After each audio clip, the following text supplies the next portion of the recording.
is Galaxy News Hour Live. प्रधानमन्त्री पुष्पकमल दाहाल भाषणै पछि यसपटक साँच्चै काम गर्छु भन्न छाड्दैनन्। तर उनकै नेतृत्वमा सरकार गठन भएको भोलि 3 महिना पूरा हुँदैछ। यस अवधिमा उनले कति जनाको काम गरे भन्ने चाहिँ सोचनीय छ। एमाले नेतृत्वको गठबन्धन हुँदा दैनिक जसो बालकोट आउजाउ गरिरहने दाहाल काङ्ग्रेससँग सहकार्य गरे तापनि सहयात्री रिजाउनै व्यस्त देखिन्छन्। अर्थात् उनको मुख्य काम भनेकै सत्ता सहयात्रीहरूलाई भागबण्डामा चित्त बुझाउनु नै हो। संविधान जारी भएको 7 वर्ष बितिसक्दा पनि सङ्घीय शिक्षा ऐन, निजामती कर्मचारी ऐन लगायत अत्यावश्यक कानुन बन्न सकेका छैनन्। सङ्घ सरकारले तर्जुमा गर्नुपर्ने कानुनको रिक्तता त छँदैछ, तत्काल गर्नुपर्ने कामका उरुङ लागेका छन्। नागरिकले पाउँदै आएको शास्ति र सरकारको उपस्थितिको दूरी छोटिन सकेको छैन। रुग्ण बन्न पुगेका राष्ट्रिय गौरवका आयोजना र महत्त्वकांक्षी कार्यक्रम सम्पन्न गर्न लाग्नुपर्नेमा सरकार आफै हिँडेको पाइला मेट्न उद्धत देखिन्छ। एमालेको सहयोगमा सरकार बन्ने बित्तिकै दाहाल नेतृत्वको सरकारले न्यूनतम साझा कार्यक्रम तय गरेर मन्त्रालय पिच्छे कार्ययोजना बनाउन भनेको थियो। त्यो कार्ययोजनाको काम कहाँ पुग्यो थाहा छैन। तर त्यसबेला सरकारमा रहेका राष्ट्रिय स्वतन्त्र पार्टी, राष्ट्रिय प्रजातन्त्र पार्टी र एमालेका मन्त्रीहरू बहिर्गमित भए। अहिले दाहाल आफैले ल्याएको न्यूनतम साझा कार्यक्रममा अरू दललाई सहमत गराउन छाडेर अर्को कार्यक्रमका लागि छलफल चलाएर समय कटाउँदैछन्। महिनै पछि कार्यक्रम बदलेर पुग्ने कहाँ हो र उनलाई कसले कुन दिशातिर डोर्याइरहेको छ भनेर समेत अनुमान गर्न नसकिने भएको छ। अतः भाग शान्तिको कार्यसूचीबाट बाहिर आएर सरकार आफ्नो काममा दत्तचित्त हुन ढिला भइसकेको छ।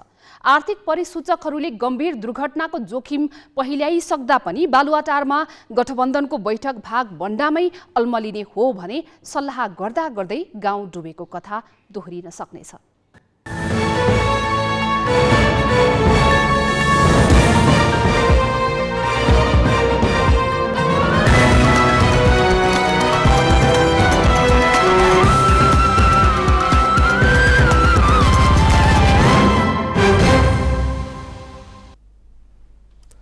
नमस्कार, यो हो ग्यालेक्सी न्यूज आवर। अब हेडलाइन्स।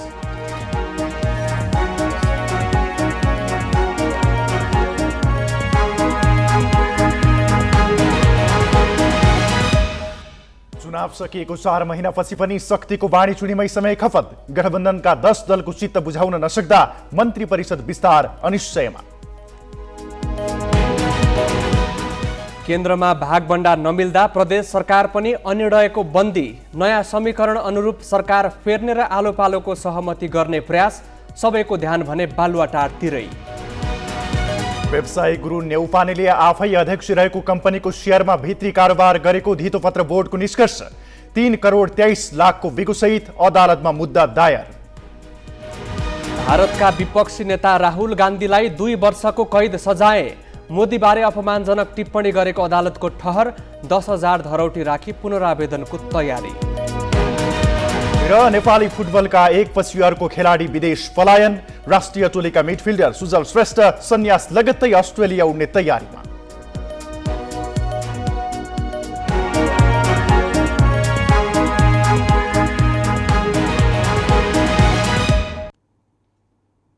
गत असोज 2 गते दलहरूले समानुपातिक तर्फको बन्द सूची बुझाएपछि काम चलाउ हैसियतमा परिणत भएको काङ्ग्रेस नेतृत्वको सरकार 4 महिना चल्यो।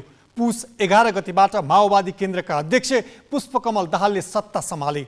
दाहालले सरकारको नेतृत्व सम्हालेको पनि 3 महिना पुग्न लागिसकेको छ। दलीय भागबण्डाका कारण यस 3 महिनाको अवधिमा सरकारले पूर्णता पाउन सकेन। प्रधानमन्त्री दाहालले नै कित्ता फेरेर सत्ता समीकरण उल्टाए। अहिले फेरि मन्त्रालय बाँडफाँडको रस्साकसी चलिरहेको छ। नयाँ निर्वाचनबाट जनादेश आएको 4 महिना पनि दिने जसो सत्ताको बाँडीचुँडीमा मात्र प्रधानमन्त्रीको समय खपत भइरहेको छ।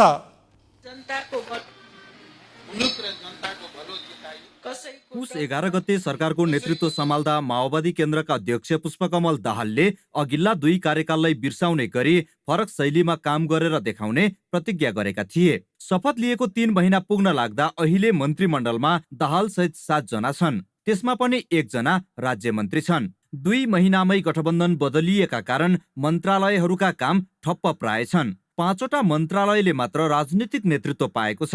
ती मन्त्री पनि कतिन्जेल अहिलेको विभाग सम्हाल्न पाउँछन् भन्ने यकिन छैन। अर्थ र गृह जस्ता महत्त्वपूर्ण र संवेदनशील मन्त्रालय समेत नेतृत्व शून्यता बेहोरिरहेका छन्।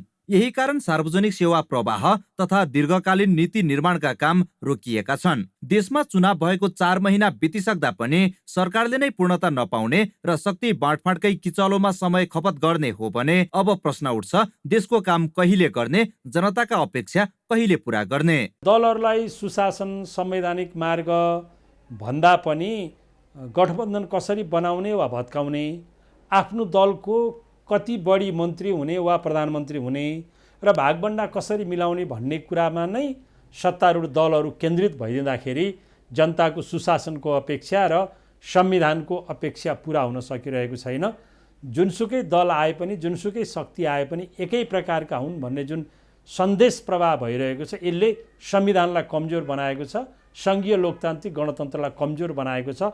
दलहरूले संविधानको मार्गचित्र र अपेक्षा होइन, आफ्नो दललाई कसरी बलियो बनाउन सकिन्छ, दलभित्रको आफ्नो गुटलाई कसरी बलियो बनाउन सकिन्छ भन्ने मात्रै सोचेका छन्। यो विडम्बनायुक्त अवस्था हो। यस वर्ष सबै तहका निर्वाचन भएकाले देशमा कुनै नीतिगत फड्को मार्ने वा विकास निर्माणका रूपान्तरणकारी योजना आउने सम्भावना त थिएन नै। तर आम निर्वाचनपछि जनतालाई नयाँ सरकार आएको अनुभूति दिलाउन तत्काल राहतका कार्यक्रम ल्याउने र केही रणनीतिक योजना अगाडि बढाएर आशा जगाउने समय गुज्रिसकेको छ। मधुमास अवधि समेत मानिने सुरुका 100 दिन प्रधानमन्त्री दाहालले कहिले यो कित्ता र कहिले अर्को कित्ता गर्दै बिताए। सत्ता साझेदार फेरेर दोस्रो पल्ट विश्वासको मत लिएपछि पनि उनी सत्ताको भागबण्डामै अल्मलिएको देखिन्छ। केन्द्रदेखि प्रदेशसम्मकै भागबण्डा टुङ्ग्याउनु पर्ने र सत्तामा सहभागी हुन कम्तीमा 10वटा दलले खुट्टा उचालेका कारण भागशान्ति मिलाउन अझै कति समय लाग्ने हो भन्ने पनि ठेगान छैन। स्वयं प्रधानमन्त्री समेत सरकारले कहिलेसम्म पूर्णता पाउँछ भनेर भाषण गर्दै हिँड्नु परेको छ।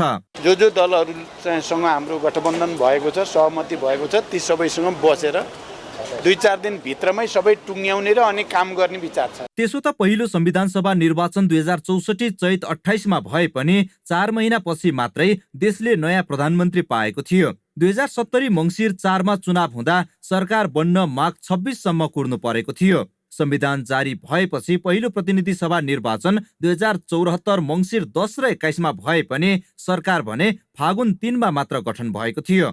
तुलनात्मक रूपमा यस पटकको चुनावपछि देशले चाँडै प्रधानमन्त्री त पायो, तर शक्ति साझेदारीको गलफत्तीको अन्त्यहीन श्रृङ्खलाले सरकारबाट हुनुपर्ने काम कहिले हुन्छ भन्ने अन्योलको अवस्था छ। संसदको तेस्रो शक्तिको हैसियतलाई माओवादीले बार्गेनिङको अस्त्र मात्र बनाउँदा पनि अहिलेको अवस्था आएको जानकारहरूको भनाइ छ। अहिलेको माओवादी पनि 32वटा सिट मात्रै छ, त्यसको ठुलो दल पनि छैन।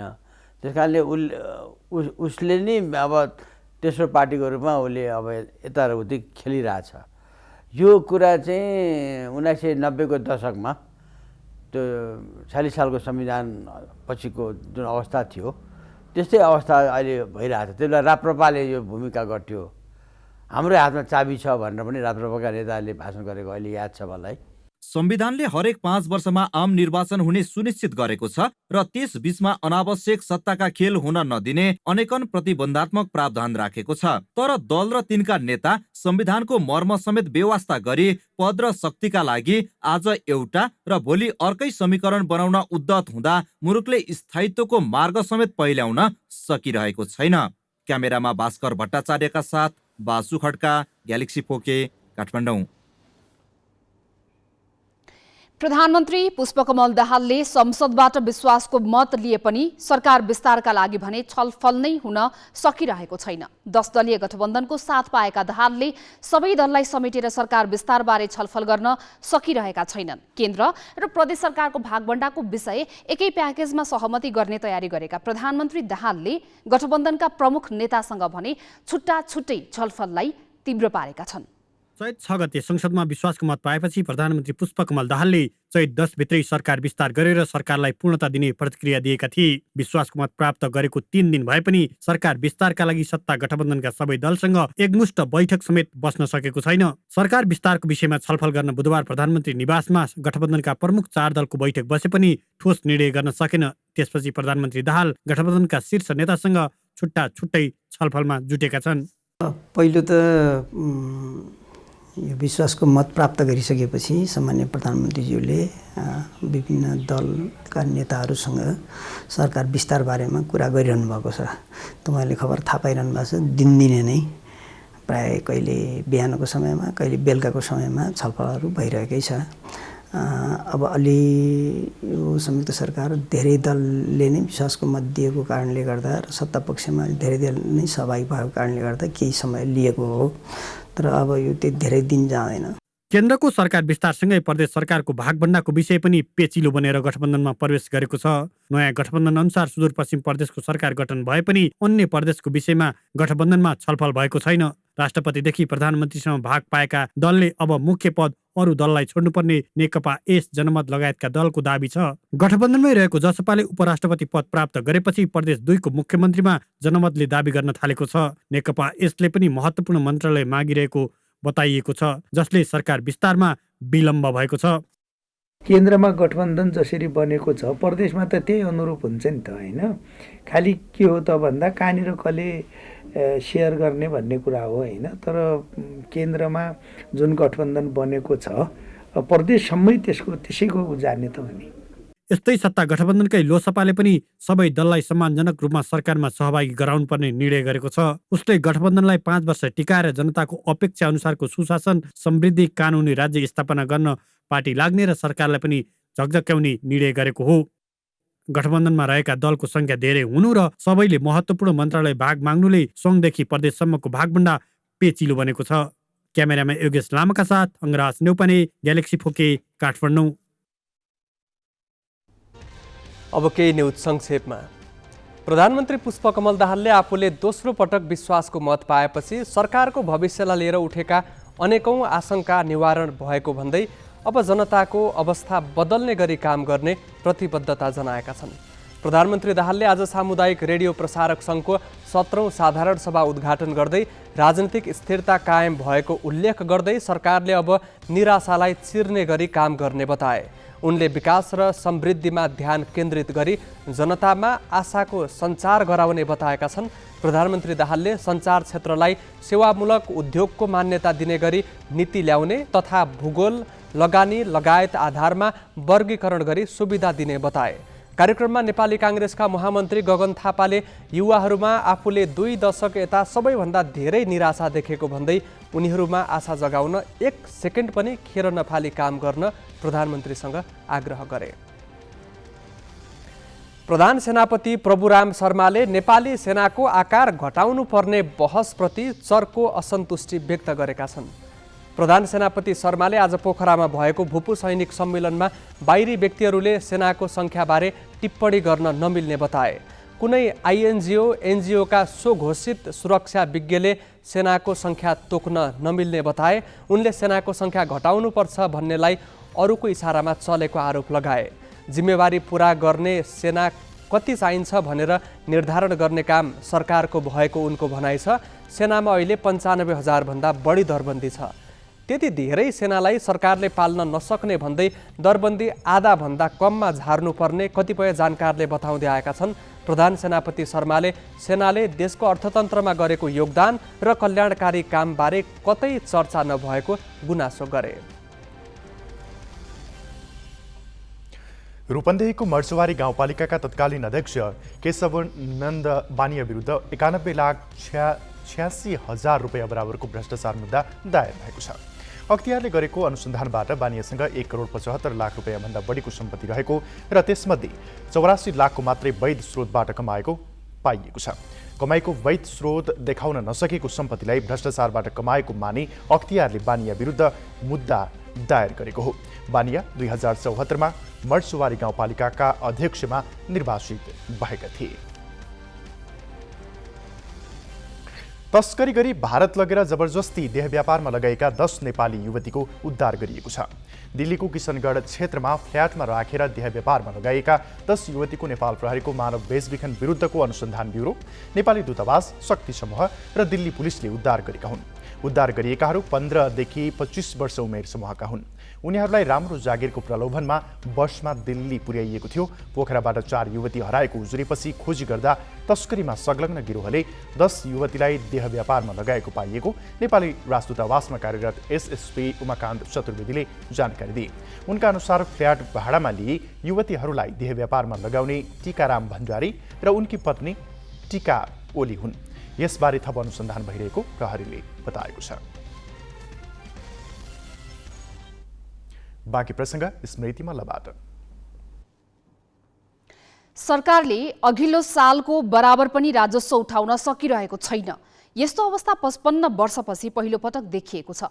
संघीय सरकारको ढुकुटी व्यापक घाटामा पुगेको छ। सरकारले सबै निकायको चालु खर्च 20% कटौती गर्ने प्रस्ताव लाँदा समेत राजस्वले तलब भत्ता र अनुदानको भार थेग्न सकेको छैन। यस्तो अवस्थामा सरकार भने निरन्तर दायित्व थप्ने कोसिसमा छ। अब खर्च संरचनामा व्यापक बदलाव नगर्ने हो भने देशमा विकास निर्माणका योजना अघि बढ्नु त कता हो कता, कर्मचारीको भरण पोषण गर्ने हैसियत पनि राज्यसँग नरहन सक्छ। सरकारी ढुकुटीलाई यो सङ्कटबाट बाहिर ल्याउन केही दीर्घकालीन उपाय अघि सार्न सकिन्छ। 2075 सालमा सार्वजनिक खर्च पुनरावलोकन आयोगले 21वटा संघीय मन्त्रालयलाई 16 मा झार्ने, 57 विभागलाई 35 मा झार्ने र मन्त्रालय तथा विभागमा भएको कर्मचारी संख्या 60% कटौती गर्ने राय दिएको थियो। थुप्रै असान्दर्भिक संस्था, विकास समिति, बोर्ड लगायतका संरचना खारेज गर्न सुझाएको थियो। निजामती, प्रहरी, सेना, शिक्षक सबै कर्मचारीलाई योगदानमा आधारित निर्वृत्ति भरण लागू गर्न भनेको थियो। यो प्रतिवेदन कार्यान्वयन सरकारको प्राथमिकतामा परेको छैन। व्यक्ति र संस्थालाई दिने आर्थिक सहायतालाई ऐन बनाएर व्यवस्थित गर्नु आवश्यक छ। नेता तथा उच्च पदस्थ व्यक्तिको उपचारका लागि ठूलो रकम खर्च भइरहेको छ। यस्ता खर्चलाई राज्य कोषबाट नभई स्वास्थ्य बीमा मार्फत तिर्ने व्यवस्था मिलाउनु पर्ने हो। नेपालभर करिब 75,000 किलोमिटर सडक रहेको अनुमान छ। यति धेरै सडक बनाउन र मर्मत गर्न हरेक वर्ष अर्बौं रकम खर्च भइरहेको छ। तर यसले अर्थतन्त्रमा कति योगदान गरेको छ भन्ने अध्ययन नै छैन।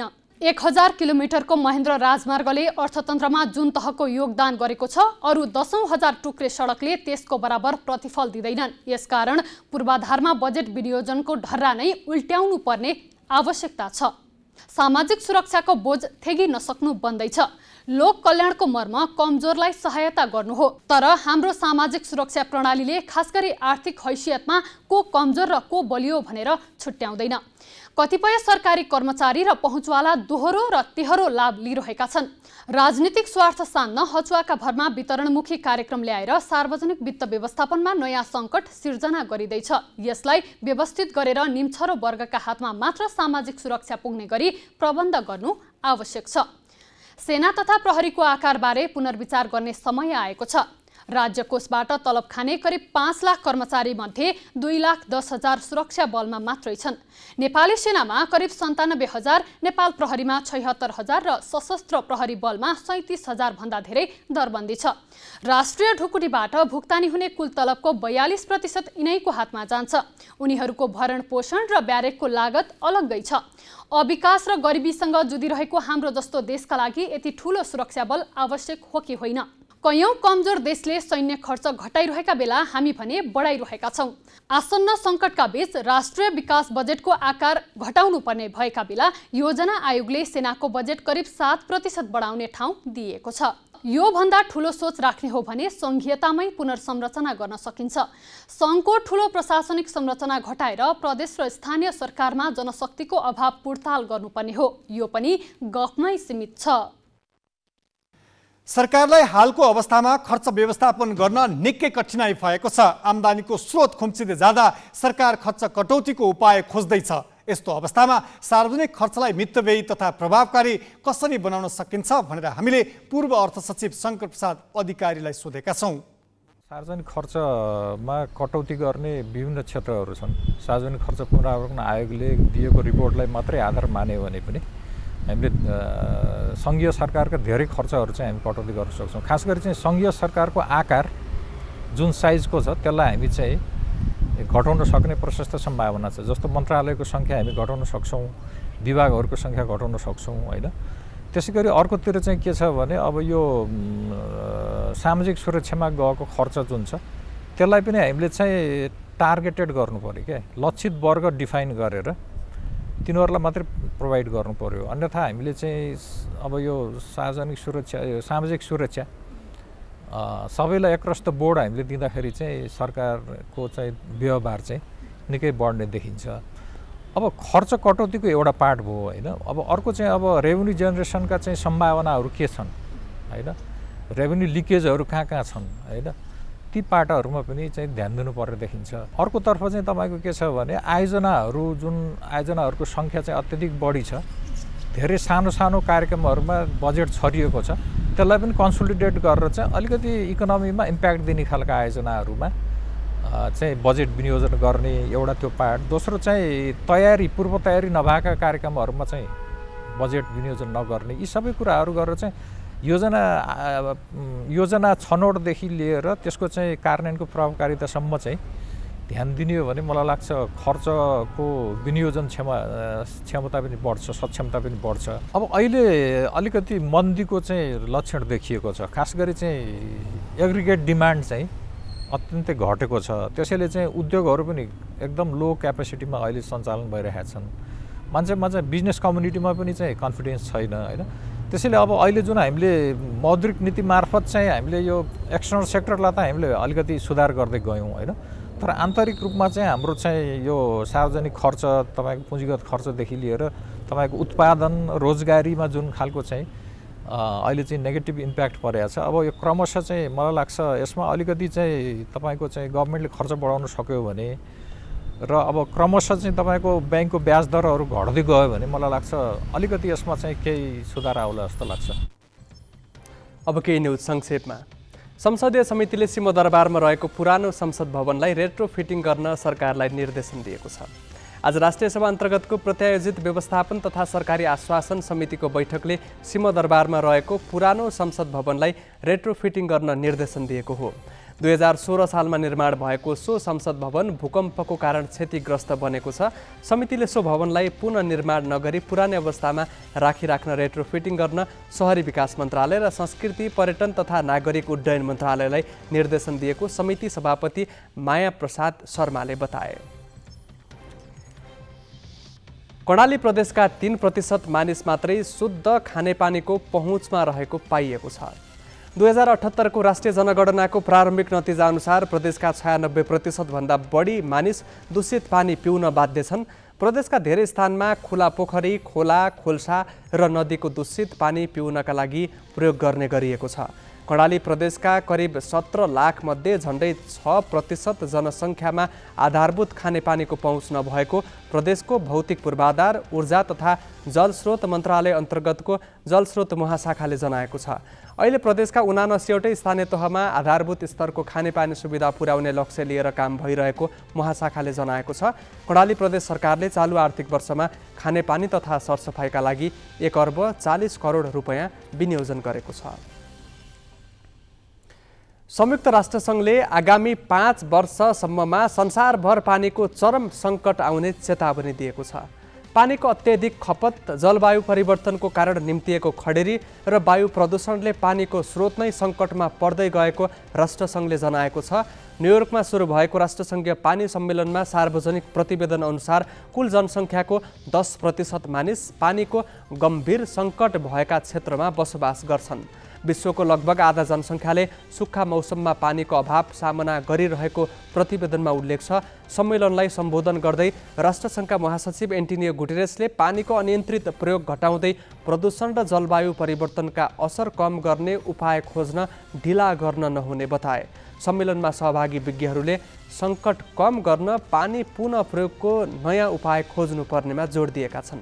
सम्मेलनमा स्वच्छ खानेपानी र सरसफाइमा पहुँच, भोकमरी र गरिबीको अन्त्य, लैङ्गिक समानता, जलवायु परिवर्तनको असर कम गर्ने उपाय लगायत 17 बुँदे कार्यसूची प्रस्तुत गरिएको छ। राष्ट्रसङ्घका अनुसार हाल संसारभर 2 अर्ब 1 करोड मानिस दूषित पानी पिउन बाध्य छन् भने झन्डै आधा जनसङ्ख्या पानीको अभावमा आधारभूत सफाइबाट वञ्चित छन्। भारतका विपक्षी नेता राहुल गान्धीलाई एउटा स्थानीय अदालतले 2 वर्षको कैद सजाय सुनाएको छ।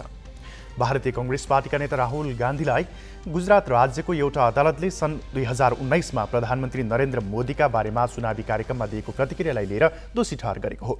गान्धीलाई मानहानिको अभियोगमा दोषी ठहर गर्दै 2 वर्ष कैद तोकिएको हो। उनलाई तत्काल 10,000 रुपैयाँमा धरौटीमा छोडिएको छ र फैसला चित्त नबुझे माथिल्लो अदालतमा पुनरावेदन गर्न 30 दिनको समय दिइएको छ।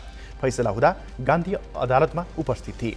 गान्धीले 4 वर्षअघि चुनावी कार्यक्रममा फरार हीरा व्यापारी नीरव मोदी र भारतीय क्रिकेट प्रमुख ललित मोदीको नामसँग जोडेर प्रधानमन्त्री मोदीका बारेमा टिप्पणी गरेका थिए। गान्धीको टिप्पणीले पुरै मोदी समुदायलाई अपमान गरेको भन्दै भारतीय जनता पार्टीका सांसद पुर्णेश मोदीले उजुरी दिएका थिए।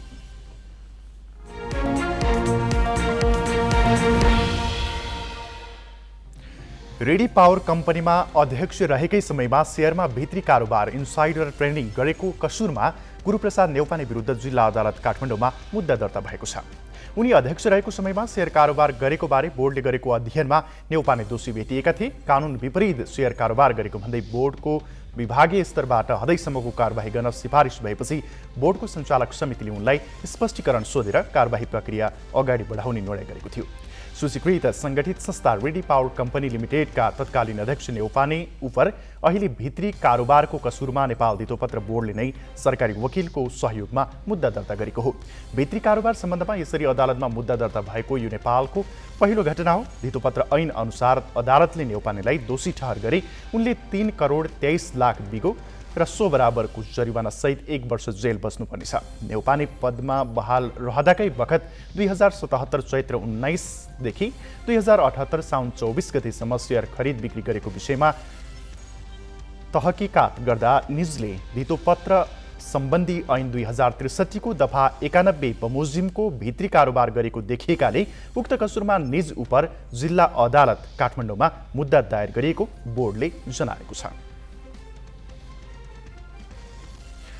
उप प्रधानमन्त्री तथा भौतिक पूर्वाधार मन्त्री नारायण काजी श्रेष्ठले ब्याङ्कको उच्च ब्याजदर घटाउनको लागि सरकार अनौपचारिक छलफलमा रहेको बताएका छन्।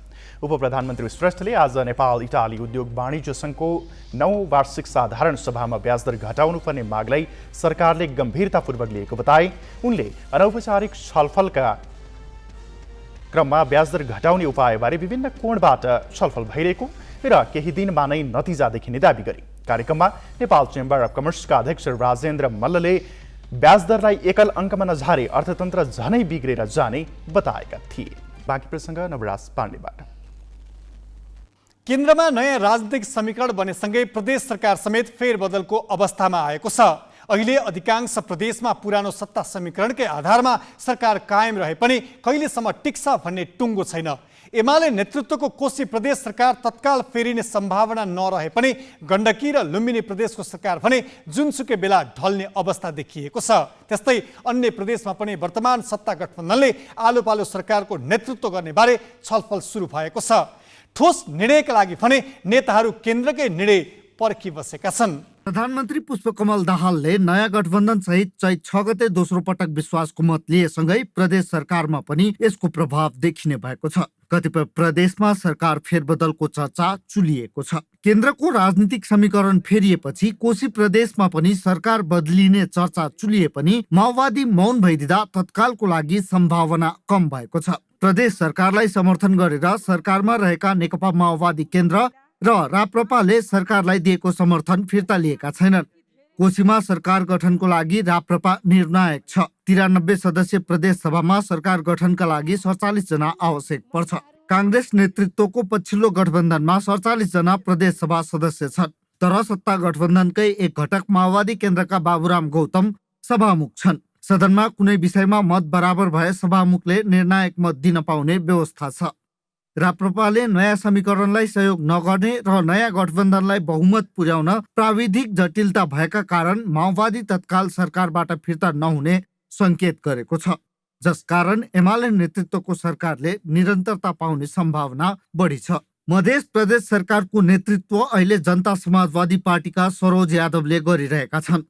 जसपा र जनमत पार्टी बीच 2.5 वर्ष आलोपालो नेतृत्व गर्ने सहमति भएको छ। 24 सिट सहित एमाले पहिलो दल भए पनि वर्तमान सत्तारूढ गठबन्धनसँग सहज बहुमत रहेका कारण अङ्कगणितीय हिसाबले मध्य प्रदेश सरकार फेरिने सम्भावना कम छ। 107 सिट रहेको मध्य प्रदेश सभामा एमालेको 27, नेपाली काङ्ग्रेसको 22, जसपाको 19, जनमतको 13, नेकपा माओवादी र लोसपाको 9 र समाजवादीका 7 सांसद छन्। प्रदेश सरकारमा काङ्ग्रेसले पनि नेतृत्व पाउनुपर्ने आवाज उठे पनि केन्द्रको भागभण्डा नमिलेको कारण छलफल अगाडि बढ्न सकेको छैन। बागमती प्रदेश सरकारमा सहभागी राप्रपाले सरकार छाडेर समर्थन फिर्ता लिएपछि वर्तमान मुख्यमन्त्री शालिग्राम जमकटेलले पुनः विश्वासको मत लिनुपर्ने अवस्था छ। बुधबार विश्वासको मत लिने तय भए पनि काङ्ग्रेस सहभागी नभएपछि शुक्रबार विश्वासको मत लिने तयारी गरिएको छ। तत्काल आलो पालोको विषयमा टुङ्गो नलागे पनि माओवादी केन्द्रको नेतृत्वमा काङ्ग्रेस नेकपा एकीकृत समाजवादी सरकारमा सहभागी हुने सहमति भएको छ। नेपाली काङ्ग्रेस सत्ता साझेदारको रूपमा भोलिबाट नेपाली काङ्ग्रेस संसदीय प्रदेश सभा दल सरकारमा आउँछ र एमालेका साथीहरूले भन्नुभए अनुसार उहाँहरूले सरकारलाई समर्थन नदिने र सरकारबाट बाहिरिने कुरा उहाँहरूले पनि दल नेताले भन्नुभएको छ। 110 सदस्य रहेको बागमतीमा बहुमतको लागि 56 सदस्य आवश्यक पर्छ। प्रदेश सभामा काङ्ग्रेसको 37, एमालेको 27, माओवादी केन्द्रको 21, राप्रपाको 13, एकीकृत समाजवादीको 7, नेमकिपाको 3 र हाम्रो नेपाली पार्टीको 2 सिट छ।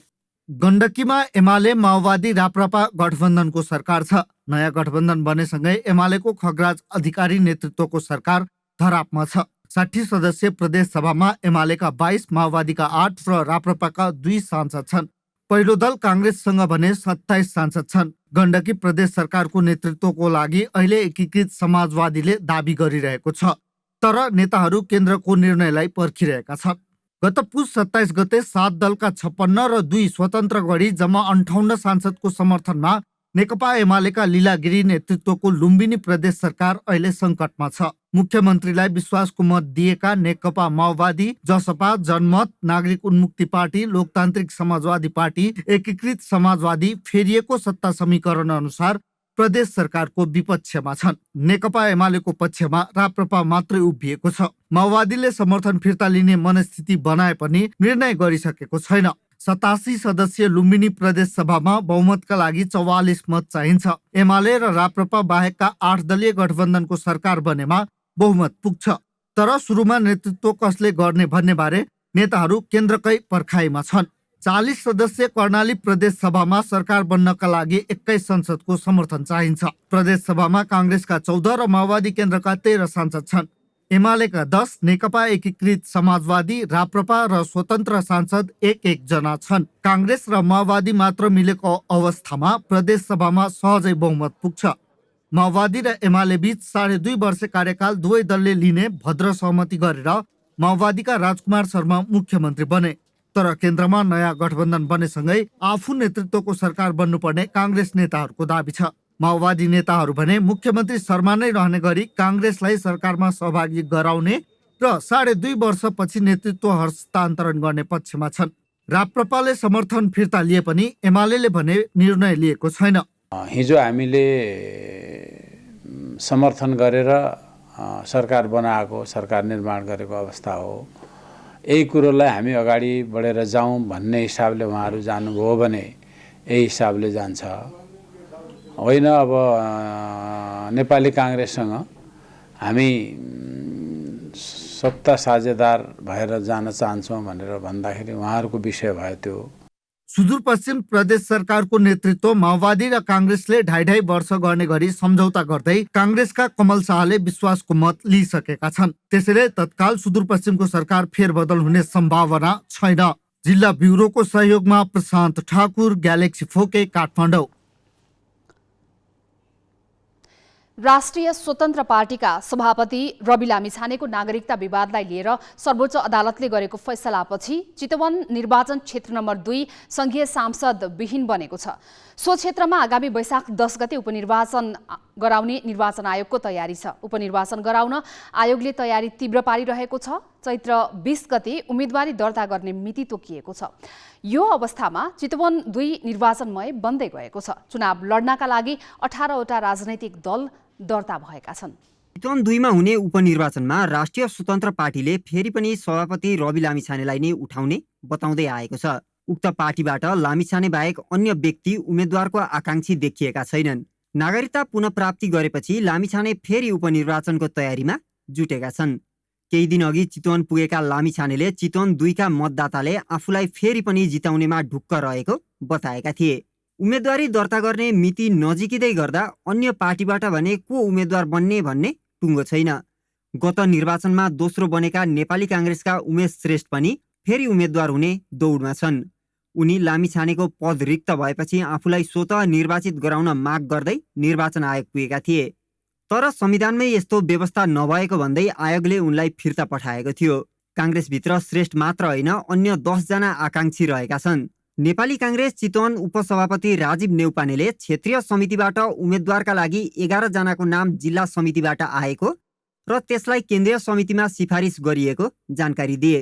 काङ्ग्रेसबाट पूर्व उम्मेदवार उमेश श्रेष्ठ, जिल्ला सभापति राजेश्वर खनाल, निवर्तमान जिल्ला सभापति जितनारायण श्रेष्ठ, देव गुरुङ, पूर्व बागमती प्रदेश मन्त्री मिलन बाबु श्रेष्ठ, राजन कार्की, कैलाश कोइराला, विपिन रामुदामु, देवकी गौतम, भरतपुरकी पूर्व उपमेयर पार्वती शाह ठकुरी र गौरी श्रेष्ठ आकाङ्क्षी रहेका छन्। नेपाली काङ्ग्रेसले पनि आकाङ्क्षी केन्द्रीय परिपत्र अनुसार आकाङ्क्षीहरूको नाम सङ्कलन गरेर केन्द्रमा पठाइसकेको छ। 11 जना साथीहरू, पार्टीको साथीहरू चाहिँ आकाङ्क्षी हुनुभएको छ। उहाँहरूको नाम चाहिँ हामीले बनानुक्रम अनुसार चाहिँ पठाएका छौँ र त्यसमध्येबाट केन्द्रीय समितिले सिफारिस गरेर पठाउँछ। नेकपा एमाले पनि उम्मेदवारको टुङ्गो लगाइसकेको छैन। एमाले पार्टीको ग्रासरुट अभियानमै व्यस्त छ। अभियान लगत्तै सर्वसहमतिमा उम्मेदवार टुङ्गो लगाउने एमालेको तयारी छ। एमालेमा पूर्व उम्मेदवार कृष्णभक्त पोखरेल, 2074 सालको निर्वाचनमा भरतपुर महानगरपालिकाका मेयरका उम्मेदवार देवी गेवाली, बागमती प्रदेशका पूर्व मन्त्री विजय सुवेदी, व्यवसायी डाक्टर तिलचन्द्र भट्टराई, कालिका नगरपालिकाका पूर्व मेयर गोपी श्रेष्ठ र जिल्ला अध्यक्ष रामप्रसाद नेउपानेको चर्चा छ। यिनै मध्येबाट एक उम्मेदवार बन्न सक्ने जिल्ला कमिटीको तर्क छ। अघिल्लो पटकका उम्मेदवार तथा 2 पटकसम्म चुनाव जितेका कृष्णभक्त पोखरेल भने यसपालि आकाङ्क्षी देखिएका छैनन्। नेकपा एमाले भर्खर छलफल शुभारम्भ गरेको छ। उम्मेदवार बनाउने सन्दर्भमा हाम्रो पार्टीको विधि केन्द्रले एउटा निर्दिष्ट गरे अनुरूप एउटा ढङ्गले अगाडि बढ्छ र हामी विशेष गरी अहिले ग्रामीण तहमा छलफलमा नै छौँ। विशेष गरी पार्टीका वडा तहका कमिटीहरूमा र पालिका तहका कमिटीहरूमा छलफलमा छौँ। त्यो छलफल पश्चात हाम्रो सर्वसम्मत रूपमा एकजना उम्मेदवार पार्टीको तर्फबाट हामी अगाडि सार्छौँ। त्यसकारणले अहिले नै व्यक्तिका सन्दर्भमा हामीले त्यस्तो ठोस योजना बनाइसकेका छैनौँ। नेकपा माओवादी केन्द्रमा हालसम्म कसैको दाबी र चर्चा छैन। गत चुनावमा गठबन्धन गरेर माओवादीले काङ्ग्रेसलाई समर्थन गरेको थियो। यसपालि पनि उही गठबन्धन दोहोरिने सङ्केत आएकाले माओवादीका जिल्ला नेताहरू केन्द्रको निर्णय कुरेर बसिरहेका छन्। यता राप्रपाले पनि उम्मेदवारको टुङ्गो लगाइसकेको छैन। राप्रपा भरतपुर महानगर कमिटीका सचिव सुलभ सिग्देलले उम्मेदवारको टुङ्गो लगाउने गरी बैठक बस्ने तयारी भइरहेको जानकारी दिए। राष्ट्रिय जनमोर्चाले उपनिर्वाचनमा उपाध्यक्ष जनकराज शर्मालाई उम्मेदवार बनाउने निर्णय गरेको छ। गत मङ्सिर 4 मा सम्पन्न निर्वाचनमा चितवन 2 बाट रवि लामिछाने 49,264 मत ल्याएर विजयी भएका थिए। उनका निकटतम प्रतिद्वन्दी काङ्ग्रेसका उमेश श्रेष्ठले 14,983 मत र एमालेका कृष्णभक्त पोखरेलले 14,647 मत प्राप्त गरेका थिए। निर्वाचन कार्यालय चितवनका अनुसार मङ्सिरको तुलनामा अहिले 468 जना मतदाता थपिन सक्ने आकलन गरिएको छ। ग्यालेक्सी फोकेका लागि चितवनबाट हिरालाल आचार्यको रिपोर्ट।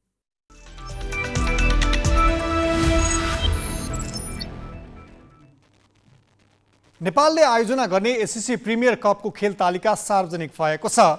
वैशाख 5 गतेदेखि 18 गतेसम्म हुने प्रतियोगितामा नेपाल समूह ए मा परेको छ। नेपालको समूहमा ओमान, कतार, मलेसिया र साउदी अरेबिया छन्। समूह बी मा युएई, हङकङ, कुवेत, सिङ्गापुर र बहराइन छन्। नेपालले वैशाख 5 गते मलेसियासँग खेल्दै प्रतियोगिताको सुरुवात गर्नेछ। नेपालले समूह चरणका 3 खेल त्रिवी मैदान र 1 खेल मूल पानीमा खेल्नेछ। समूह चरणमा ओमान विरुद्धको खेल 1 दिवसीय मान्यताको हुनेछ।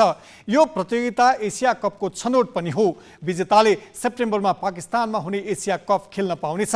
शीर्ष 3 देशले जुलाईमा हुने ACC emerging teams Asia cup खेल्न पाउनेछ। एपीएफ र सुदूरपश्चिम प्रदेशले ललितपुर मेयर T20 वुमन च्याम्पियनसिपमा विजयी सुरुवात गरेका छन्। त्रिवी मैदान कीर्तिपुरमा आज एपीएफले मधेस प्रदेशलाई 10 विकेटले हरायो। पहिलो ब्याटिङ गरेको मधेस 19 ओभर 4 बलमा सबै विकेट गुमाएर 58 रनमा अल आउट भयो। युवा ब्याटर साना प्रवीणले सर्वाधिक 25 रन बनाइन्।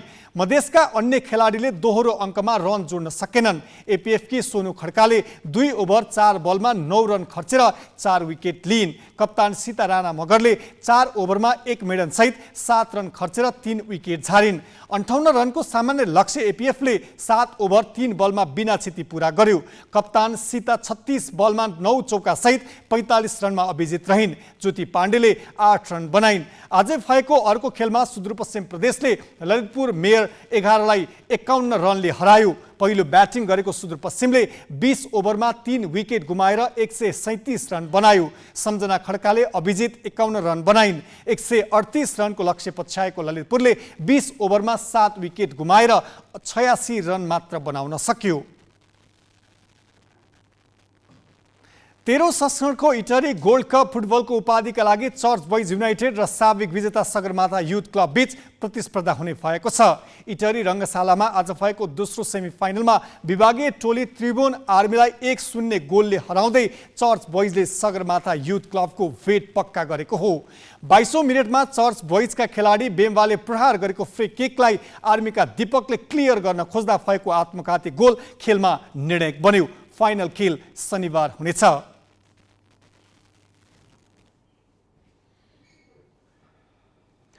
पछिल्लो समय विदेशी फुटबल खेलाडीको सूचीमा नाम थपिएकै छ। देशभित्र खेलेर गुजारा नचल्ने निष्कर्षमा उज्जवल भविष्यको खोजीमा धेरै खेलाडीले अस्ट्रेलियालाई गन्तव्य बनाए। राष्ट्रिय टोलीका अर्का खेलाडी सुजल श्रेष्ठ पनि आज अस्ट्रेलिया उड्दैछन्। उड्नुभन्दा केही घण्टा अगाडि उनले राष्ट्रिय टोलीबाट सन्यासको घोषणा गरे। 1 दशकभन्दा बढी समय राष्ट्रिय टोलीमा बिताएका उनी पनि देशभित्र फुटबलमा भविष्य नदेखेर विदेशिन लागेका हुन्। खेलाडीको खेल जीवन लामो हुँदैन। निश्चित समयपछि खेलाडीले सन्यास लिनै पर्छ। तर सन्यासपछि के गर्ने? अहिले यो प्रश्न फुटबल खेलाडीहरूका लागि निकै पेचिलो बनिरहेको छ। जवाफ पाउन नसकेपछि खेलाडीहरू टोलीबाट अलग भएर धम्माधम विदेश पलायन भइरहेका छन्। पलायन हुनेको सूचीमा अब फुटबलका चर्चित खेलाडी सुजल श्रेष्ठ पनि थपिएका छन्।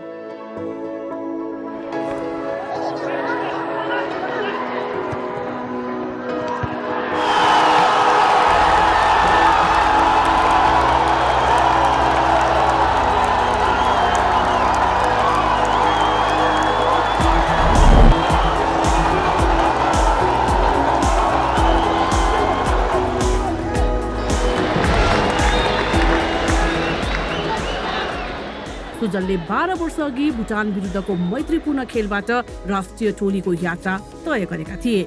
मध्य पंक्तिका खेलाडी भए पनि उनले चाहिएको बेला डिफेन्स र फरवार्डबाट पनि खेले।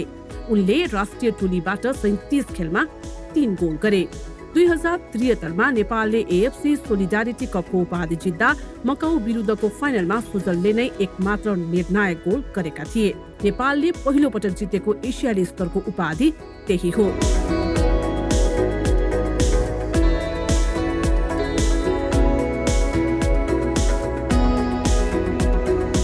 यस्तै 13औं दक्षिण एसियाली खेलकुद सागमा उनकै कप्तानीमा नेपालले स्वर्ण पदक जितेको थियो।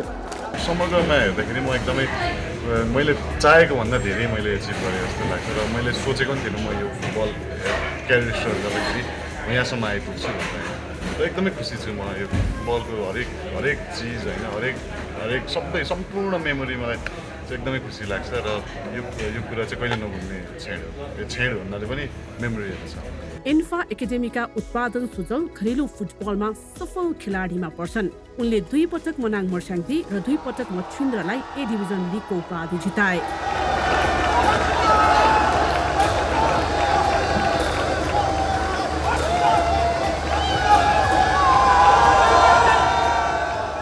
लगातार 4 पटक लिग च्याम्पियन बन्ने 3 खेलाडी मध्ये सुजल एक हुन्। जारी लिगमा पनि उनले मच्छिन्द्रबाट राम्रो खेलिरहेका थिए। पछिल्लो खेलमा घाइते भएपछि उनले 3 नेसन्स कप खेल्नका लागि टोलीमा स्थान बनाउन सकेनन् र उनी सन्यास लिएर अस्ट्रेलियालाई आफ्नो गन्तव्य बनाउने निर्णयमा पुगेका छन्। हामी त एउटा क्यारियर इन्टिरियर छु हैन, तर भाइहरू गएको चाहिँ दुःख लाग्छ हैन। र ठिकै छ जानुभएको छ उहाँहरू, तर भाइहरू अनि नयाँ आउने भाइहरू उत्तिकै पोटेन्सियल छ हैन। जुन एउटा नेपाललाई दिने कुराहरू उहाँहरूले पनि दिनु एकदम सक्नुहुन्छ हैन। र दुःख चाहिँ लाग्छ भाइहरू गएको चाहिँ, तर पोटेन्सियल चाहिँ छ नयाँ भाइहरूलाई र अहिले नै आत्तिहाल्नुपर्ने स्थिति चाहिँ छ। सुजल अस्ट्रेलियामा बेनी एफसीबाट खेल्ने तयारीमा छन्। उनको सन्यासले नेपाली फुटबलमा मेहनती र परिपक्व खेलाडीको अभाव हुनेछ। उनलाई मछिन्द्र क्लबले सबैभन्दा बढी सम्झिनेछ। लिग सुरु भए लगत्तै मछिन्द्रका सुनील बल पनि अस्ट्रेलिया लागेका थिए। अस्ट्रेलिया जानका लागि अरू खेलाडी पनि भिसाको प्रक्रियामा छन्। खेलाडीको पलायन रोक्न अखिल नेपाल फुटबल सङ्घ इन्फाले कुनै पहल कदमी लिएको छैन।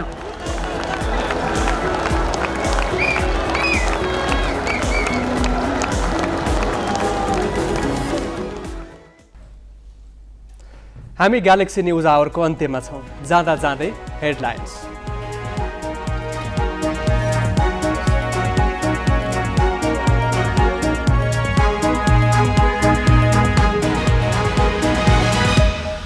चुनाव सकिएको 4 महिनापछि पनि शक्तिको वाणीचुनीमै समय खपत। गठबन्धनका 10 दलको चित्त बुझाउन नसक्दा मन्त्री परिषद विस्तार अनिश्चयमा। केन्द्रमा भागभण्डा नमिल्दा प्रदेशमा पनि अनिर्णयको बन्दी। नयाँ समीकरण अनुरूप सरकार फेर्ने र आलोपालोको सहमति गर्ने प्रयास। सबैको ध्यान भने बालुवाटारतिरै। व्यवसायी गुरु नेउपानेले आफै अध्यक्ष रहेको कम्पनीको सेयरमा भित्री कारोबार गरेको धितोपत्र बोर्डको निष्कर्ष। 3 करोड 23 लाखको बिगुसहित अदालतमा मुद्दा दायर। भारतका विपक्षी नेता राहुल गान्धीलाई 2 वर्षको कैद सजाय। मोदीबारे अपमानजनक टिप्पणी गरेको अदालतको ठहर। 10,000 धरौटी राखी पुनरावेदनको तयारी। र नेपाली फुटबलका एक पछि अर्को खेलाडी विदेश पलायन। राष्ट्रिय टोलीका मिडफिल्डर सुजल श्रेष्ठ सन्यास लगत्तै अस्ट्रेलिया उड्ने तयारीमा।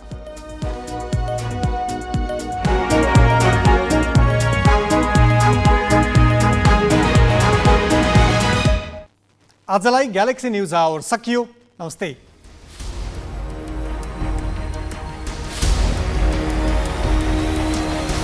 This is Galaxy News Hour Live.